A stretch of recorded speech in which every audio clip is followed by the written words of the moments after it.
जो आंवले के वृक्ष के नीचे दीप दान करेगा शाम के समय पर संध्या काल के अंतर्गत, तो उसके घर में कभी संपदा की कमी ना हो। लक्ष्मी जी ने कहा प्रभु आपकी आज्ञा है, मैं स्वीकार करता,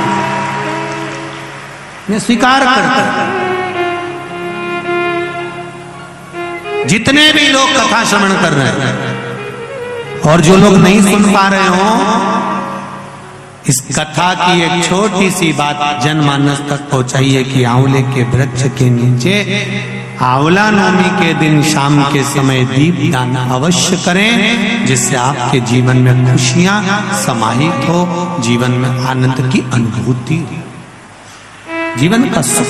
छुपा कर रखो, किसी के सामने प्रस्तुत मत करो कि तुमने अपनी भक्ति कितनी करी।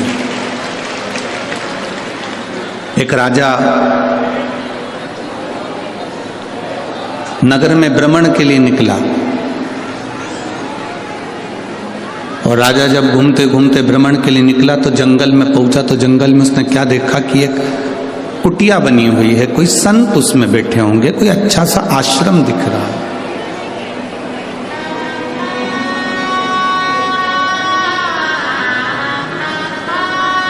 कोई श्रेष्ठ आश्रम उसको दिखा। राजा उस आश्रम में गया। आश्रम में एक महात्मा जी बैठे हुए थे। राजा ने उनको प्रणाम करा, आशीर्वाद लिया, उनसे मिलना हुआ। जब तक किसी से मिलते नहीं हो ना, तो हमारे दिल में गलत फहमियां आती रहती है। जब आप किसी से मिल लेते हो तो समझ में आता है कि व्यक्ति, बंदा कितना जोरदार है, व्यक्ति कितना अच्छा है।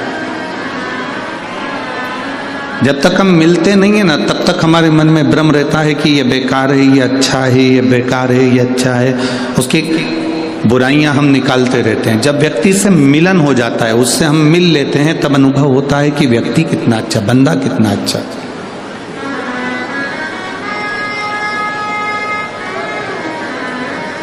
गुरु नानक देव जी ने तो अपने शिष्यों से कहा, गुरु नानक देव जी ने बाले से भी कहा और अपने जितने शिष्य थे उनके चारों पांचों सबसे कहा। अपने दोनों पुत्रों से भी गुरु नानक देव जी ने कहा कि व्यक्ति से जब तक मिलो ना, तब तक उसकी निंदा करो ना। आप पहले मिलो तो कि वो निंदा करने के लायक है कि अच्छा बोलने के लायक है। किसी ने तुम्हारे कानों में आकर कह दिया कि वो व्यक्ति बुरा है और तुम उसकी निंदा में लग गए। किसी ने तुम्हारे पास में आकर कह दिया कि वो व्यक्ति बेकार है और तुम उसकी निंदा में लग गए। ना ना, गुरु नानक देव जी कहते हैं कि निंदा ना करिए। गुरु नानक देव जी कहते हैं पहले, सबसे पहले उसको परखो कि वो ठीक है कि नहीं है।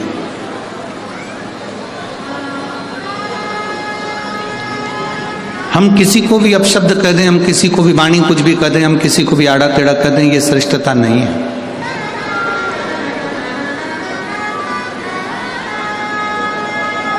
कहा, राजा ने एक आश्रम देखा, संत का आश्रम था, उसमें गए, बड़ा सुंदर था। राजा ने महात्मा जी को प्रणाम कर कर कहा, बाबा जी प्रणाम। बाबा जी ने कहा कौन है? कहा मैं राजा नगर का,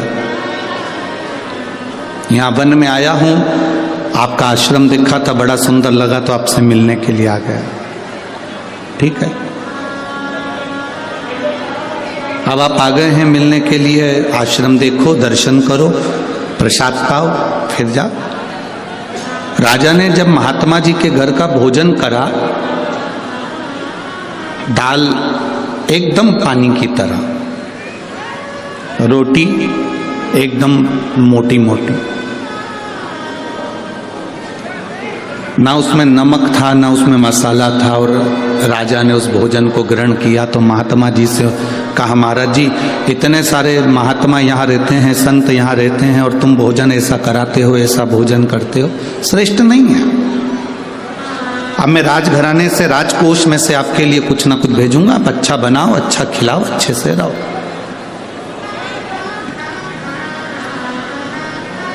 महात्मा जी के यहाँ राजकोष में से धन आने लगा, आश्रम अच्छे से चलने लगा, संत महात्मा वहाँ रहकर भोजन करने लगे। अब राजा की ऐसी आदत हो गई कि वो महात्मा जी से बात करता, सिंहासन पर बैठकर उनसे सब राय लेता, राज्य कैसे चलाना है वो भी पूछ लेता और महात्मा जी उसको मार्गदर्शन करते। पर राजभवन में 2 मंत्री ऐसे थे जिनको ये महात्मा सुहा नहीं रहा था। अभी तक इनकी राय ली जाती थी, इनसे पूछा जाता था, इनसे कहा जाता था, अब उनसे पूछा नहीं जा रहा तो उनको अच्छा नहीं लगा। जब उनको अच्छा नहीं लगा तो उन्होंने राजा से कहा, महाराज आप राजकोष में से इतना धन उनको दे रहे हो, इतना धन निकाल कर आप आश्रम को दे रहे हो, और वहाँ आश्रम में जाकर देखो तो सब चकाचक खा के पड़े रहते हैं, कोई ऐसा नहीं नजर आता कि कोई भगवान की भक्ति कर रहा हो, कोई भगवान का भजन कर रहा हो, कोई भगवान की स्मरण कर रहा हो, हमें तो नहीं दिखता।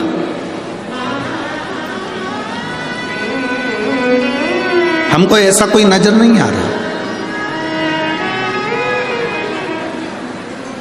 राजा के मन में धीरे धीरे धीरे धीरे दिया गया। जब थोड़ी थोड़ी निंदा किसी व्यक्ति की करी जाती है तो व्यक्ति के दिल में वो बात पक्की हो जाती कि हो सकता है व्यक्ति ऐसा ही हो। ना बहू बुरी होती है ना सास बुरी होती है। जो बेटी अपने माँ बाप का घर छोड़कर तुम्हारे घर में आ जाती है वो क्या बुरी हो सकती है?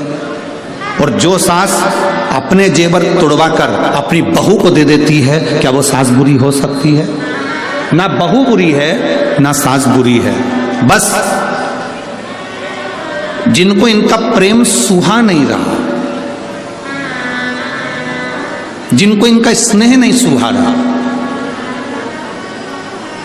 वो धीरे धीरे स्लो पॉइजन देना चालू कर देते हैं। तुम्हारी बहू ने तुमसे पूछकर काम करा था, तुम्हारी बहू पूछकर बाजार गई थी, तुम्हारी बहू पूछकर सामान लाई थी, तुम्हारी बहू साड़ी लाई थी, सास ने तुम्हारा ऐसा कर दिया, तुम्हारी ननंद को पूरा सामान दे दिया, ननंद के बच्चों को ये दे दिया, ननंद को ऐसा कर दिया, तुम्हारी ननंद आई थी उसको ये दे दिया। ये स्लो पॉइजन है जो सास और बहू के बीच में दिया जाता है।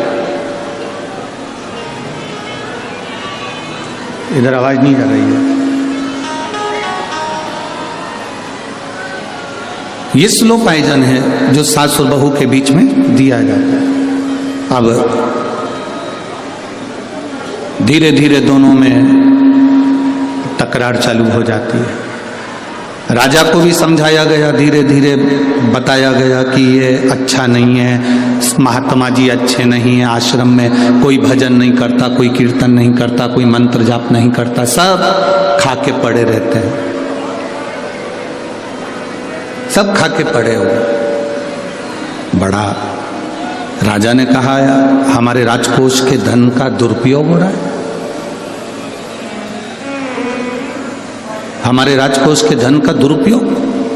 राजा ने कहा, आज ही रात को मैं जाकर पता करूंगा कि ये क्या हो रहा है।